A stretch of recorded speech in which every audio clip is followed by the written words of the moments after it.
Welcome to the U.S. Manufacturing Today podcast, your hub of information about the U.S. manufacturing and distribution industry.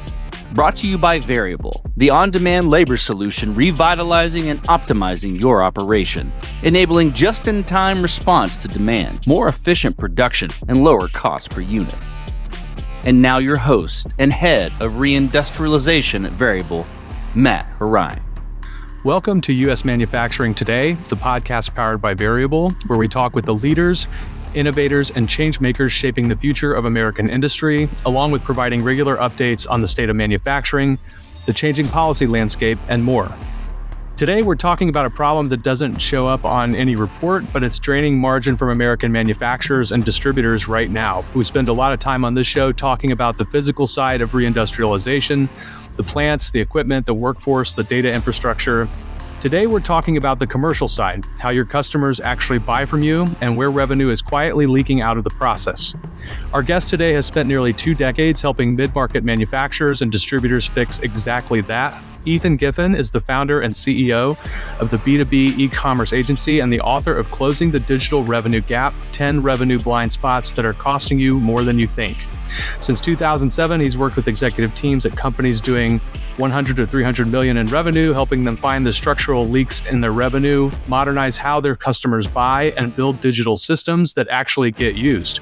He also hosts the B2B e-commerce summit, an annual gathering of the operators shaping the future of B2B commerce. We'll explore what the digital revenue gap actually is and what a $5 million leak looks like inside a $150 million distributor, why most digital projects stall, and why it's almost never the technology, the real reason sales teams fear e-commerce and how to fix it, and what it takes to build a buyer portal your customers will actually use, and where AI fits into all of this. Practical moves, not just hype. So let's get into it. Ethan, welcome to U.S. Manufacturing Today. Matt, thank you so much. So excited to be here. And that was quite the introduction. Thank you very much. Well, hopefully we did it a little justice. So we appreciate you coming on because it's a great story. We got the chance to meet not too long ago. And I thought this was perfect because this commercial conversation comes up all the time. I've in past lives as a manufacturer talked with our commercial teams, and a lot of the things that you hit on was like, wish I heard it 5 years ago. So it's great. Yeah, it's funny. It's like you mentioned in the intro, it's like there's lots of manufacturing organizations that have automation and Industry 4.0 and IoT devices and all the things, but they're still taking orders on notepads. I think that kind of really boils it down. Yeah. In 2026, I still think I've seen one of those carbon copy type ads. So just want to throw that out there in case anyone's listening and they think that they may be at the far end. Don't worry. There's always somebody out there that's probably a little bit further in the past. Very good. We'll jump straight into it. You've been at this since 2007, nearly 2 decades working with manufacturers and distributors and how they sell. Take us through that journey. How did you end up in this specific corner of the commerce world, and what drew you to manufacturers and distributors in particular?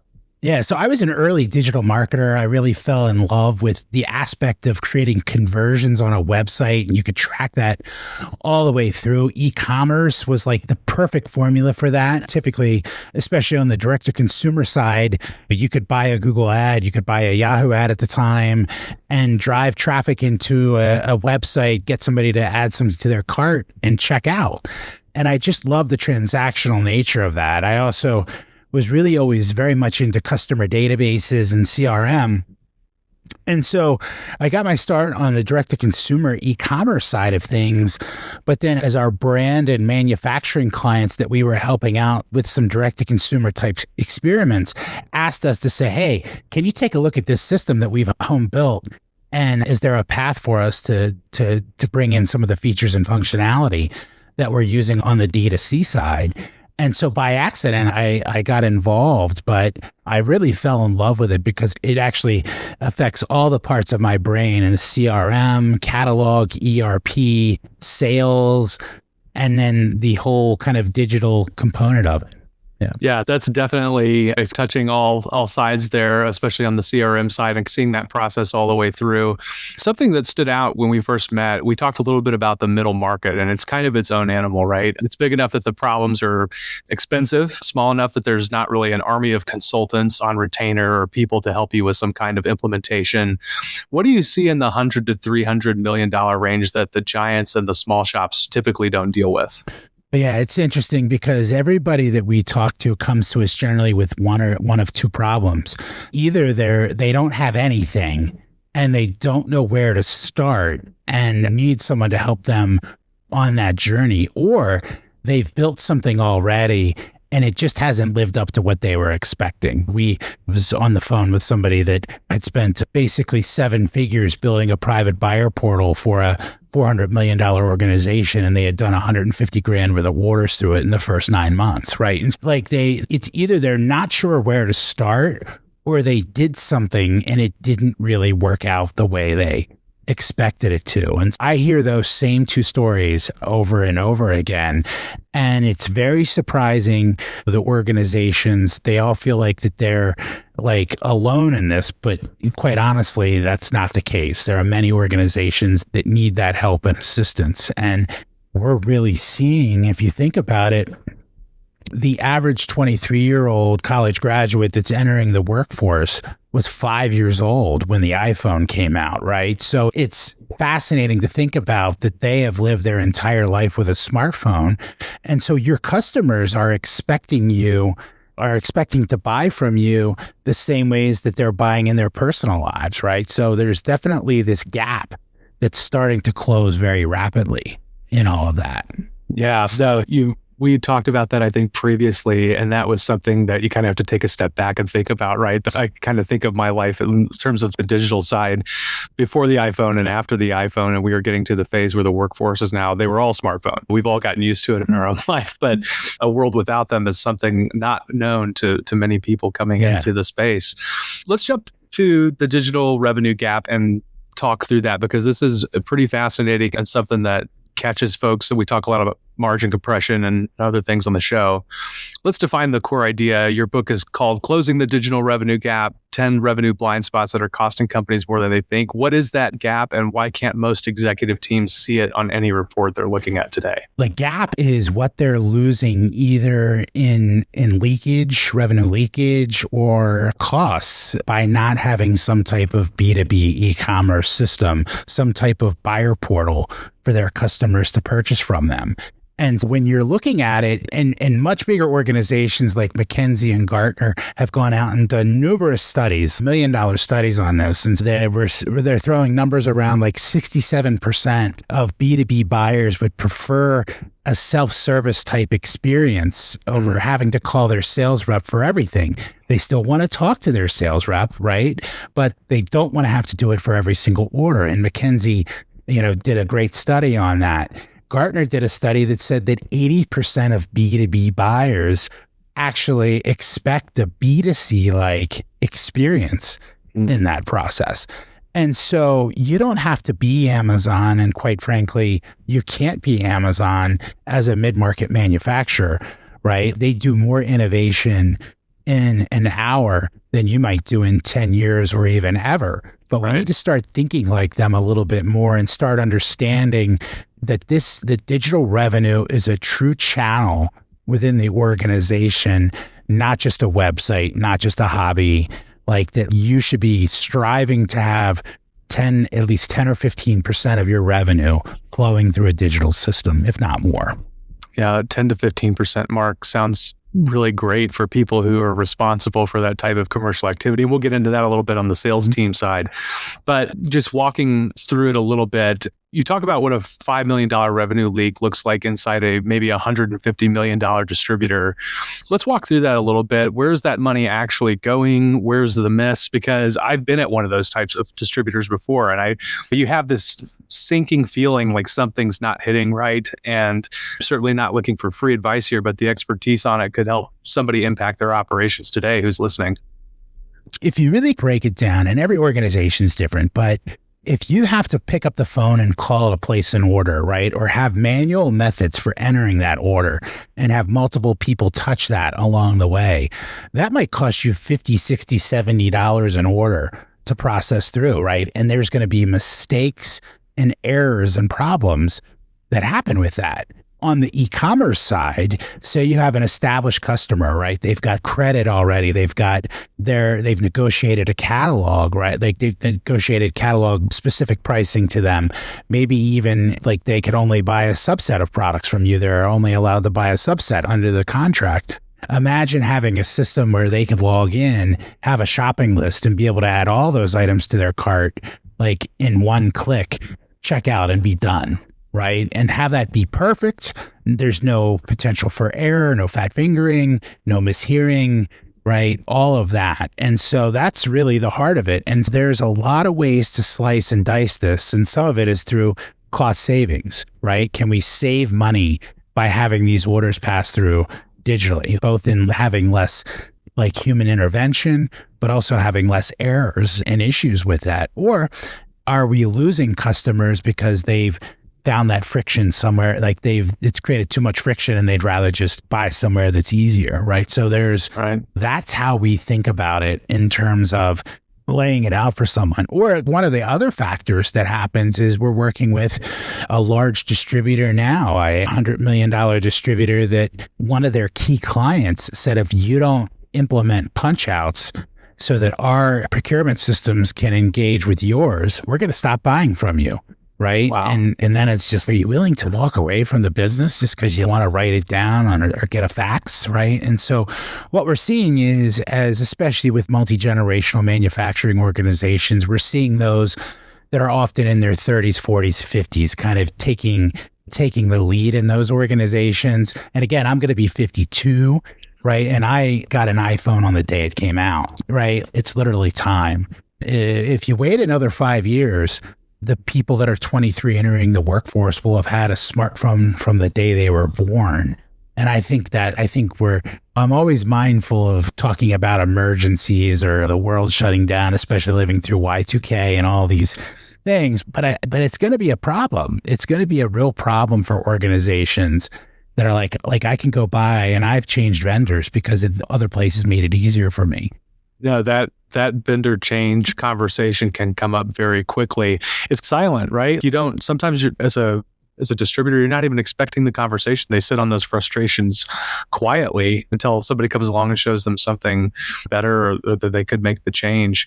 Of the 10 blind spots in the book, which one or two do you see most often when you walk into a manufacturer or a distributor for the first time? I think what often happens, the first one is treating it like a website project and not a true revenue channel, right? Mm-hmm. The biggest thing is that this is not a technological problem. There's some hard stuff that you got to get through on these projects, but it's not a technological problem. It's an alignment problem, right? And so the example of the $400 million organization that contacted us, their finance department was making somebody wait 3 or 4 weeks to get approved from the day they filled out the form to get access to the system. And by that time, they'd already forgotten about it, right? At that time, they're like, what? They'd forgotten about it. So that's a real example of alignment. And not to pick on the finance folks, so we'd love to pick on the CFOs because they write the checks. But another, it might be somebody saying, hey, let's bring that commission back in-house, right? We don't have to pay our salespeople with all this these days. And it's like, your sales team is actually your boots on the ground. You can increase their territory. You can increase their quota. But literally, this should be a tool that helps facilitate them getting to spend more time growing their long tail book of business into a lighthouse customer, right? Being able to put more time in because their active customers are just logging in now and adding their shopping list to the cart and going about their day. Yeah, really good point there on the commercial profiler. You could get into all kinds of discussions about that on order taking versus actually selling, which this is something that closes that gap. Just for my first pass on it is that type of stuff can be direct traffic ordered from the website, ordered digitally, and then you have people who are actually out there developing better relationships and better customer contacts. You hinted at it in that section, but it's been a recurring theme on this show about the nature of, we can call it an umbrella term like AI projects, but digital projects in general and why they stall. Almost every operator listening has either lived through a stalled digital project of some kind or knows somebody who has. I can think back to the early mid 2000s. You'd hear about the Oracle ERP implementation or some type of some type of stalled project or something that was taking months. You say the problem is almost never the platform. It's what nobody diagnosed before the platform was actually purchased. What do you mean by that? Are people looking for a quick fix, or what's really behind that? I think that they're just, and this is a mistake that many folks make, and it's not their fault, quite honestly. What happens is somebody says, hey, we need to do this, right? We've got to go in this direction, or somebody's making us go in this direction. And so what the next logical thing to do is to do a Google search and start calling companies, right? Start calling shopping cart companies, right? And getting demos and talking to salespeople, right? And it becomes very much about what demo they fall in love with and not really understanding the true nature of how this goes together, right? So what they'll do is they'll say, hey, here's the VP of marketing. He's the hip one in the organization, right? He does the events. Understands ChatGPT more than all the rest of us. And hey, go pick a website and go build a website for us that does this. But the reality is that it touches sales, it touches marketing, it touches operations, it touches finance, and it touches IT. And you need to get those groups together. And we call it the five-legged stool, but you need to create alignment underneath of that. When we kick off a project, we do an immersive discovery in person at our studios in Baltimore. And we just did one of these at the beginning of the year where the CEO said, hey, do I really need to be there? It's just a website kickoff. And what I said to them was like, listen, this is not just a website. This is a digital revenue channel. And you're $100 million. And we want to get this to be 10 or 15 million in revenue within 18 months of launching this. Is a 10 or $15 million revenue channel not worth you coming down for a day and a half and like setting the tone that this is where we're going and how it's all going to fit together, right? And so that's usually the biggest mistake that we see. There is other problems, like people underestimate what it takes to build a catalog, the public-facing catalog, or they underestimate and they're unwilling to change their data to meet what modern commercial systems are looking for, or their IT person has walled off the ERP and you can't get access to what you need, or you may not even have it. Those are other ways that projects will fail. But legitimately, if you start with alignment in the beginning, a lot of those things work themselves out if you set the right tone from the start. All right, it's a really good perspective and story. They're a real life example because you can think of, I don't want to call it like abdication, but when somebody in charge of revenue steps back and says, oh, it's just the website, and you hit on a couple of key things there, the catalog, making sure the data is available, all those things, your framework around sequence, alignment, and adoption, getting that sequence right, it actually looks for a manufacturer who's starting from a legacy setup. How much of the stall problem is technical debt in the back office, like you were mentioning ERP integration? Well, it depends. I think it depends. If you definitely need to have a more modern ERP system or accounting system or warehouse system to connect to push these orders into. So that is some table stakes stuff. Generally, that's not generally the issue that we run into. It's often, hey, how do you price your items? And they'll be like, I don't know. Uncle Bob does that. And it's like Uncle Bob has some convoluted spreadsheet that has formula after formula that aren't consistent. And then there's a lack of willingness to break that down and figure out how to fix that. Those are things that create the heavy load within the project. I will say getting the integration, the technical debt of the integration, and getting the systems talking together, that is a heavy part. And that's something that we really want to understand before we even get started, if that's going to be a problem. Before we ever even engage with someone on a project, we do about a 3-week diagnostic workshop with them where we're looking at kind of things like catalog ERP, like all of those elements, because we don't want to get into a position if we want to work with folks, but if you're not ready, I'd rather tell you, hey, go take 6 months and you're 3 versions behind on your ERP. go upgrade that and then come back to us. And this will be a heck of a lot easier. Yeah, that's a really good jumping off point. And just like the honest broker, right? If you don't have the systems to do this or take that next level step, then it's going to be a nightmare for everyone. I've been in a unique situation where we've unwound a WMS and we reverted because it was like the WMS is killing us. It's not working for our distributors, and just taking a step back and actually doing that. It was a regression. I don't know if that's a success story or not, but we made the right call to withdraw at one point. That's for another time and place. I'll love to tell you about that. But for the executive whose projects maybe already stalled, maybe they've tried something like this before, they think of it, like you said, as like a website project. What do they fix before you try it again? And if it's not just that system question, like what is it, a mindset? What is the thing you've maybe had to tell people to take a step back and reevaluate? Yeah, I think there's three kind of key areas that we look at during that 3-week diagnostic, right? It's alignment, internal alignment. Is everybody ready or mostly ready? You don't have to be, you can have some nervousness about this because it is a large project, but we want to see the teamwork aspect of it. The second piece is the catalog. Is the catalog ready to go? Like how much work needs to go into getting a catalog from something that has a lot of acronyms and internal language into something that can be public facing? And the third is the ERP. If we can at least know that we can have success with each of those, you can work the rest out. We think that this is about a 3-year life cycle from day one to being where you've got digital revenue like muscle memory within your organization. And year one is picking a consultant to work with, picking a technology, implementing what we call our blueprint. And so implementing that, also piloting with your first kind of handful of favorite customers. Year two is generally activating it with your full customer base, like getting them used to ordering, placing their first order, second, third order, like getting them ingrained in using it.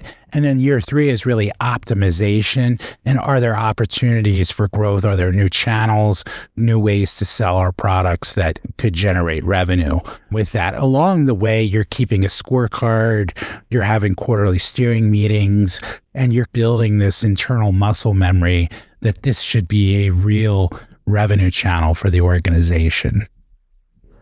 Perfect transition on the revenue channel component, because I want to talk a little bit more about what we hinted at earlier, the sales component of this, the sales crew. There's a lot of, I don't want to say no accusations here or anything. There's some sensitivity around this. I think something that you could chalk it up to commissions, or from my experience, and more importantly, channel conflict and relevance, right? A lot of commercial teams worry about relevance. So let's talk a little bit about the people side, because this is where a lot of those projects quietly get sabotaged. And by sabotage, I don't mean actively sabotaging or blowing things up. It's just not the full buy-in that you would probably like to see. Why do sales teams have this kind of general distrust or fear of e-commerce? And what does that fear actually look like inside a company? It all starts, they often get the crappy end of the stick with certain things, right? And many of them have had a CRM kind of pushed down like from above at them. Like maybe there was a failed CRM implementation. Maybe there's just a lot of administrative work. I think salespeople spend 70% of their time doing administrative work and 30% selling, right? They're very skeptical, right? And they're also nervous and I see this because I often get invited to our customers' kickoff meetings or their sales meetings and get asked to speak. And you can see the fear of God in their eyes when I get up there and start talking about all this. Right. But they need to be a key part from day one in this conversation, right? They're hearing what your customers are saying, and they need to be sharing that, and they need to be a part of steering like where this goes. And because they're the ones that are going to make or break this. If they fall in love with these systems and it helps them to make more money, helps them to make more commission and bonuses, like they're going to continue to promote it and grow it. And they're an integral part of this whole thing of getting somebody to use it. You got to make sure you put the time in to helping them get up and running with it. Yeah, that makes a lot of sense. I think one of the big things, on the surface is commission structure and incentive structure. If they're in the legacy system, that's core to their role. How do you structure kind of the incentive around this with sales teams? And when they get a win from something like a digital channel, do their comps change? Do things change? Or how do you see the best path for something like this? Well, we could talk a lot about different milestones and things to celebrate, like along the way. Hey, the first six-figure order that comes through the system, the first $1 million through the system. There's a lot of different ways to celebrate and highlight those behaviors. And I think that should be a key kind of overall aspect of this.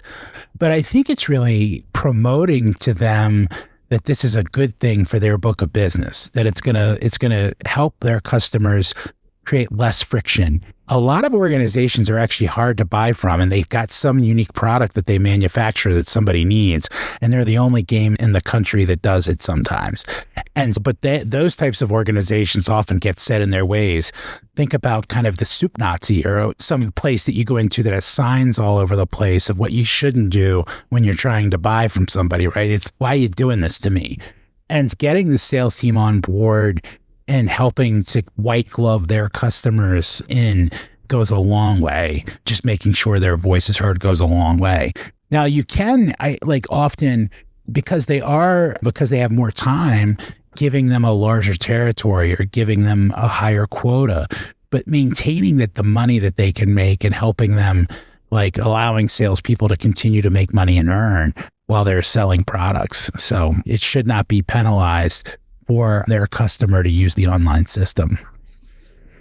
No, really good insights there. I think something that would be good for our audience to hear, because like you said, there's a little bit of friction on the upfront end of it. What's one of the greater success stories you've seen in an organization that went from resisting the digital channel to being its biggest advocate, and what caused that?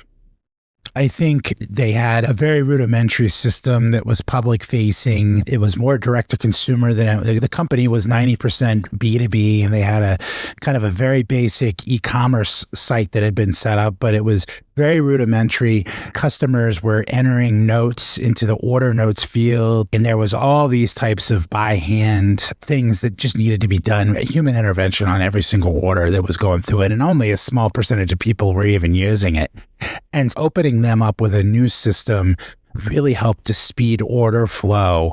And they had a more digital friendly clientele. That's one of the things we often hear, is that our customers don't want to order online, right? And it's like, you'll be surprised. You'd be surprised. And they were surprised. It was almost out of the gate. We onboarded a handful of key customers with a white glove level of service. We took their feedback during a pilot to adjust and fine tune the system. And they were out of the gates at 10% of revenue very quickly, like flowing through that. And it continues to grow to this day. We see that over and over again. Or we have folks where they figured out how to put their catalog online, but they didn't know how to create transactions, because that's actually much more challenging.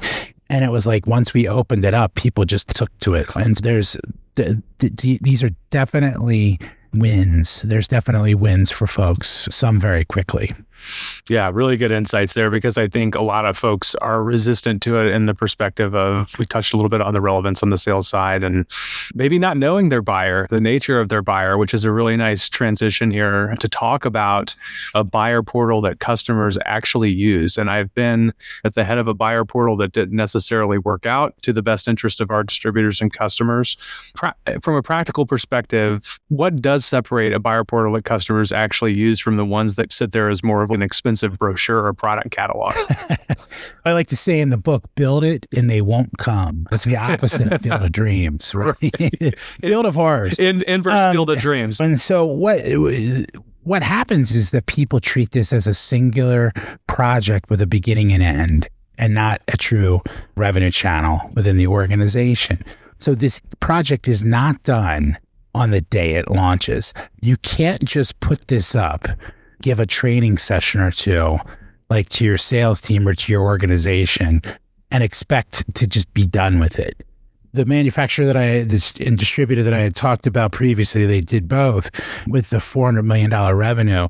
As I started to peel back into that $150K of revenue that had passed through the system, I started to ask a lot of questions. I was like, okay, how did you launch this? We have multiple brands. And so we created a new brand that nobody had ever heard of and put it under that. I'm like, how did you tell people about it? We sent 2 emails over the course of 90 days. Jeez. How many customers do you have in your Epicor? And they were like, about 200,000. I'm like, how many customers do you have did you invite to the online portal? And they were about 10 or 12,000, right? And it was just like one thing after another, right? So one of the biggest things that people forget about or don't understand is that you've got to go out, and there's a whole second half, which is piloting the system. You take a handful, like a dozen or two of your best customers who adore you, customers who won't fire you, customers who would be interested in saying, hey, we're building this buyer portal system. We'd like you to be a part of the pilot. It's going to be very white glove. There's going to be there's definitely going to be like some dust like along the way, but like the feedback you give will help make the system better. Would you be interested in taking part of that? Yeah, I hate calling in every week. So you pilot a system, you get early feedback, you get feedback from the sales team, and then you evolve that system to make sure everything's there. You make sure the products they need are there. And then really it's then how are you going to activate this like with the full customer base? B2B never really wants to give coupons or discounts, but maybe you offer it's kind of a pain in the butt to go in and set up a system like this as a customer. You've got to add your employees. You've got to make sure everything's correct. You got to go through the whole process. Maybe you give them some kind of discount or credit, right? Depending upon how it best works for you for their first order through the system, right? Uh-huh. And then you start to figure out like when can you push them to their second order? By the time they get to 3 orders, they generally like are hooked and ready to go with it. But that's really the big thing, is that it just doesn't end on launch day. That's actually the beginning of it, of getting people to actually use these systems and think about how they work. Yeah, really good point. I think that oftentimes for most initiatives, not just something like this, people see it as the launch date as the value creator. And it's actually the system adoption and how people actually use it. You can, for the commercial guys who are listening, it's the same thing for a CRM adoption. We can launch a CRM, and if you're not getting inputs into it, it's not creating any value, it's not doing any work. I like to point back to the CRM example because I've been through a few of them, which makes a lot of sense. Just because it's a topic of conversation often on our show, and it's the buzz right now. We've talked a lot about AI on our show, I think what most people, or I get the sense of, is most people are trying to find ways to make practical moves and not getting too caught up in the hype. We've mentioned on our show a couple of times that MIT study that showed something like 95% of corporations who are using AI have not seen any kind of return on it. And that's all like how people use it in their day-to-day lives. But on the commercial and selling side of a manufacturing business, where is AI generally or genuinely useful today, and where is it mostly noise?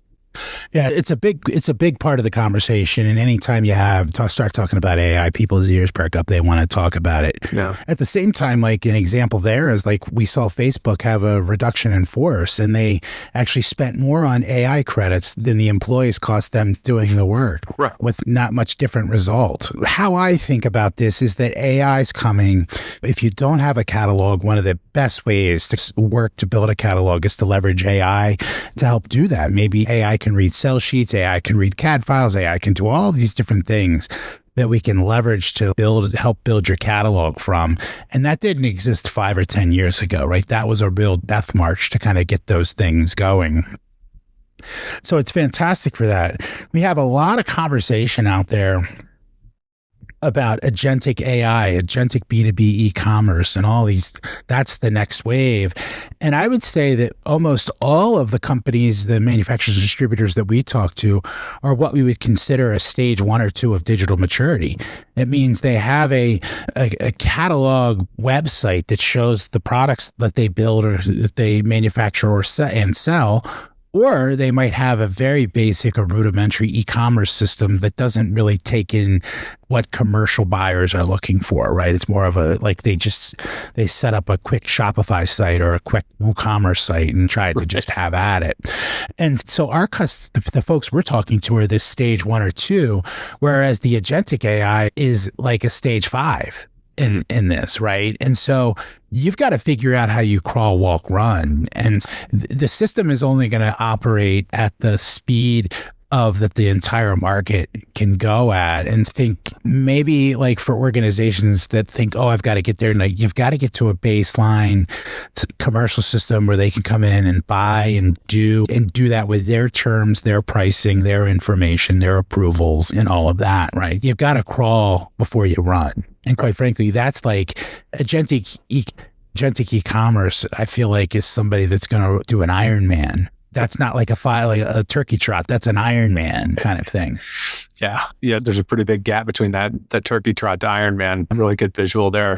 So a really good point. AI changing the economics of getting the product data and helping you shape up a catalog and do all the things that would be required for a standardized site that maybe used to have been a heavy lift, now a little bit more accelerated. A little bit more futuristic, but probably closer than we think. If you're a mid-market manufacturer, do you see people preparing for a world in where their customer could be, in part, some kind of software or some type of agent or a procurement system doing more of the purchasing than maybe a person?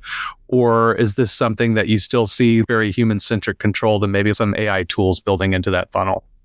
I think we could get there at some point, and like AI is fantastic for data analysis and all of those types of things. And some organizations may get there faster, like than others. I think we're going to continue to see that evolve. But at the end of the day, people are purchasing, and it's like these businesses are built on relationships, and that's going to continue.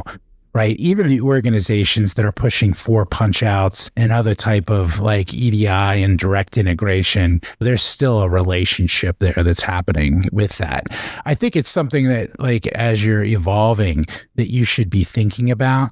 But I think that's going to take some time. I think to go from like trading in marketplaces in person all the way to being the matrix, I think it's going to just take some time before we get there. Yeah, the matrix would be the friendly version. I would think for somebody in the purchasing part, maybe listening right now, they're probably thinking a little bit more Skynet, somebody making purchasing decisions on their behalf or doing something to that effect. We'll see how that evolves, right? I think that there's just a lot of unknowns yet when we're looking at that. And again, I'm not trying to downgrade technology, but it's like the AI level of sophistication or maturity that many of our customers are using are to help write an email or to help create a flyer for an AI flyer that are all over social media these days, right? It's going to continue to evolve and grow, and we should all be watching over it and thinking about like how those parts have come. And I definitely think it's going to happen faster.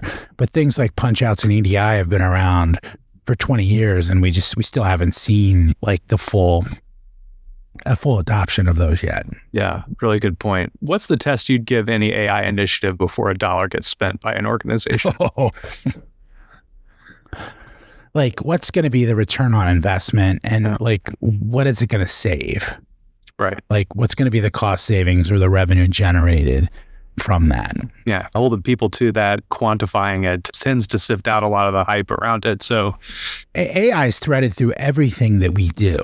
Everything. It's threaded through product recommendation engines that we work with. It's threaded through customer data, like portals where we are analyzing customer data to understand what product are they going to buy next, right? Like, it's threaded through everything, and it's very important. But I do think that it's going to take some time to kind of become fully autonomous, if we even decide it goes there. Yeah, that's, I think, what a lot of people are proceed with caution a little bit on that, just because, to your point, it is threaded in, but on that surface level or taking over roles from the purchasing side or doing things like that, really good to get those insights. Shifting a little bit here to digital commerce and reindustrialization, which we spend a lot of time on our show talking about the B2B aspect of this. Sales were essentially flat last year overall, but digital B2B sales grew double digits. So the digital channel, as production comes back to the US and the reshoring movement. What does that mean for those who are actually capturing the demand, or how does it give them the leg up to actually capture some of that demand? Yeah, I think I have yet to meet a business that wasn't impacted by B2B e-commerce, where they're like, when they've rolled it out the right way, they've communicated it, they've built a system that's has as little friction as possible. I've yet to find an organization that hasn't benefited from that, right? And I think that, again, your customers are buying from Starbucks through the app. They're buying from the Target app. They're using Ubers, right? They're buying from Amazon. They're doing all of these things online. And so this is just a table stakes part of it that you should have, right? And it saves money and can help you to increase revenue.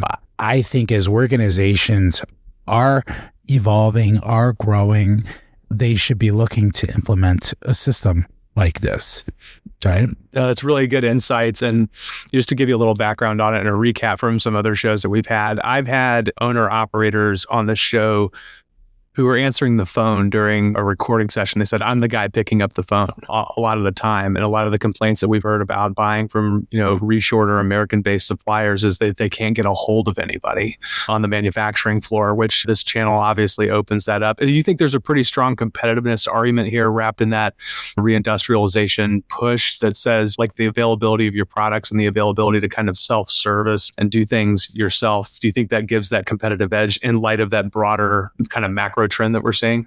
Listen, I think people are key to the relationship. I think this is a relationship-based business, right? You build the relationship, you educate your prospect on your products, they decide to start buying from you. And so you want to just make it easy, right? And I have a pizza oven in my yard. I love to make pizza. I'm going to share a little story about some friction here that's just interesting, right? So I love to make pizza in my pizza oven, have people over, and I like to buy these special pepperonis that are for pizza that cup up, right? It's a special brand, gourmet, and they only sell them in Baltimore. They sell them at one grocery store around here. And so I'm going there, I'm getting 3 or 4 things to make pizzas, getting the pepperonis. I'm always happy when I'm going in there to do that, right?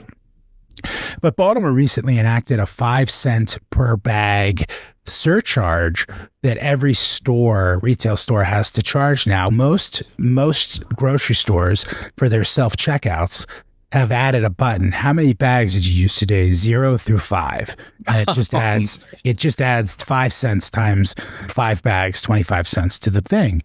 And so I'm getting 3 or 4 items, 2 packs of pepperonis, this or that, some fresh basil. So I'm going to the self-checkout. This grocery store, instead of doing that, they require you, they lock the bags up.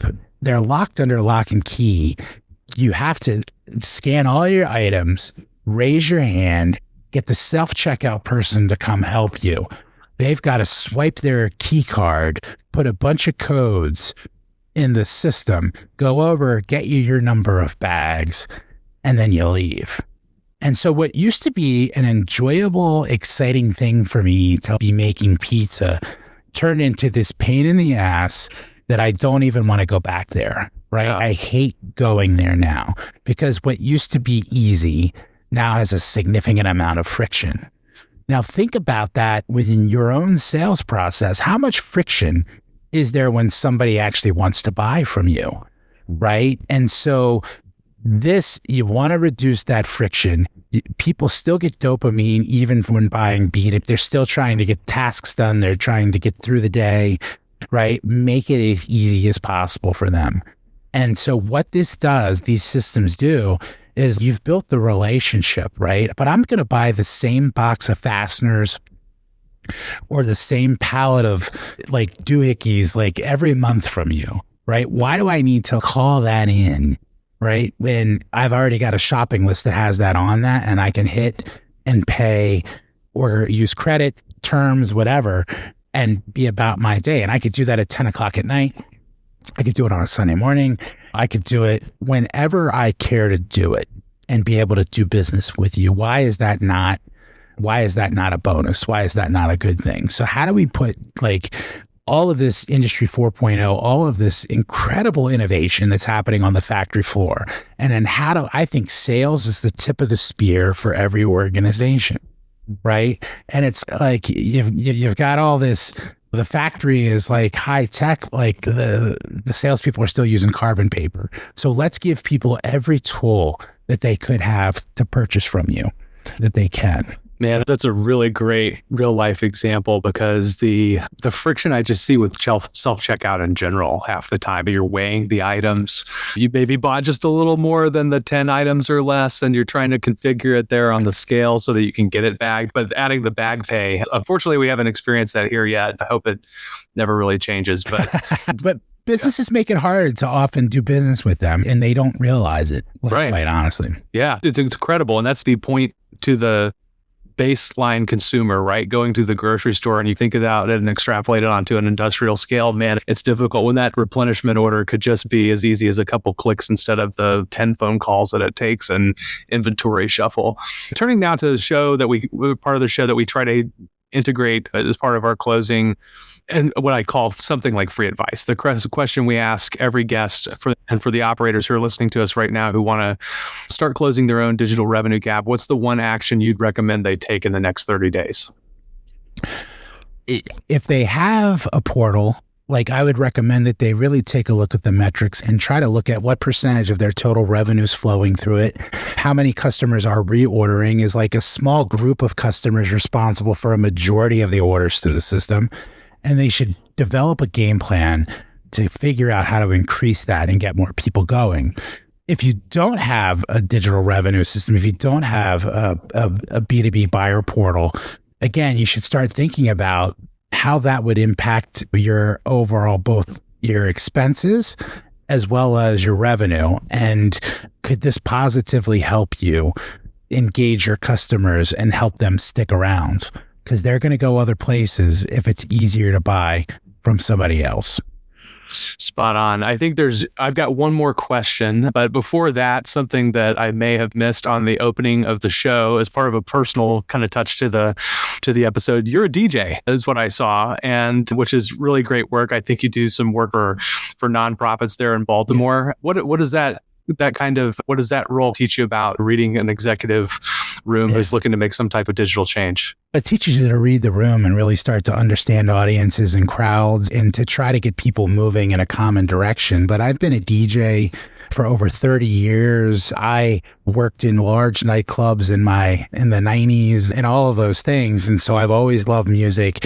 And as I started to get involved, as we've been around a long time, and as organizations around town have started asking me to be on various boards and get involved with various events, I got tired of going to these galas and having a DJ that didn't know how to read the room, right? Because you've got to think about it. The average 70-year-old that maybe is contributing a large amounts to a nonprofit or a museum, right? They were like listening to Thriller in their 20s, right? In the nightclubs, right? And Prince. And this was in the 80s. So I decided to go out and reinvest in equipment and start doing this, where I volunteer time to help these organizations with this, and basically have a whole nightclub full of equipment in my garage. So it's been a fun and very rewarding thing to do, because I want, if you put all of this work into a gala and you can't raise enough money, right? I come at it from a sales point of view. If you're not raising enough money from all this effort that goes into a gala, 6 months to 9 months of planning and all these people, then you're not getting the best use of your time. And so I want to help them generate more donations, more ticket sales and all of that. And so it's been a very rewarding and fun way to get involved, and a little bit, crazy. Yeah, it's probably a lot of great stories there as well. Probably the same thing. You can see some overlap there, even with the mid-market manufacturers, distributors who probably come up with the same kinds of challenges, just different scope. So wanted to make sure I asked you that. Yeah. It's a unique personal touch. It was a real challenge. One of the real big things with it was that I had to have my own digital transformation myself going through that process, because when I was a working DJ, it was all 12-inch vinyl records and turntables that we were using. And now you used to have to carry crates and have all this stuff. Now my laptop has 50,000 songs on it and a software that runs the whole thing. And there's a physical device that plugs in via USB to control it all. And so I was very nervous and had to go through my own digital transformation as part of that evolution to get back into doing this and understanding how it all works together. And so I was definitely the nervousness affects everyone with it. So yeah, no, it's a really great overlap to what you do and what I guess we could call the day job. The DJ job might be just as much fun. Where can our listeners go to learn more about you, your agency, get a copy of the book? It's been a fantastic conversation, so I want to point them in the right direction. Yeah, so the book is Closing the Digital Revenue Gap. They can get a free copy and a consultation. If this talk has resonated with your listeners, we'd be happy to spend some time together and send you a book. You can go to b2becommerceagency.com, and click on the free book button, and we'll drop one in the mail and schedule a 30-minute call to hear more about what you're doing. And if we feel like it's a good fit, we could work together in a 3-week diagnostic workshop to really tee up, are you set up for success to go through a project like this? And so we would love to talk to you. We love meeting new people. Excellent. We will be sure to link all of those in the show and make sure our listeners can get access to it. So thank you again for coming on the show today, Ethan. We appreciate it. It's been a great conversation. Thank you. To stay ahead of the curve and to help plan your strategy, please check out our website at variableops.com, where you can find resources on building operational flexibility and see how manufacturers across the country are using on-demand labor to stay ahead of the curve and to stay competitive. If you're on socials, give us a follow on LinkedIn, X, or Instagram. And if you're enjoying the podcast, please feel free to follow the show on Apple, Spotify, or YouTube, and leave us a rating, and don't forget to subscribe. Thank you again for joining us and learning more about how you can make your way.